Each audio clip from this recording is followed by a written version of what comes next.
Paalala lang ha, hindi tayo magkatulad. Nasasapawan din ako, pero mas pinili kong humanga kaysa mainggit at manira ng ibang tao. Ginagawa kong inspirasyon ng tagumpay ng iba. Alam mo, may dalawang uri ng inggit. Una, inggit na inspirational. Yung tipo na nai-inspire ka sa tagumpay ng iba at ginagawang motivation para magsikap din. Pangalawa, inggit na mapanira. Yung ayaw mong masapawan, kaya nauuwi sa pagiging hater at mas malala pa. Kaibigan, mag-ingat ka. Kapag ang inggit mo ay nauwi na sa paninira ng iba, baka humantong pa ito sa mas malalang bagay. Diyan nagsisimula ang jealousy. Isa sa pinaka-dangerous na emotion ng tao.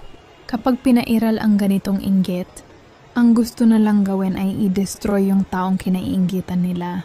Ang inggit ay isang negative emotion na walang magandang naidudulot. Kaya palitan mo ito ng admiration, isang positive emotion na nagtutulak sa'yo na ma-inspire sa tagumpay ng iba. Kung ano man ang nakamit ng iba, i-celebrate natin. Matuto tayong mag-appreciate kaysa mag-hate. Tandaan, may kanya-kanya tayong oras. May nakalaan si God para sa'yo, hindi man ngayon, pero siguradong darating sa tamang panahon. Keep the faith and stay inspired. Follow me for more video update. Thank you for watching.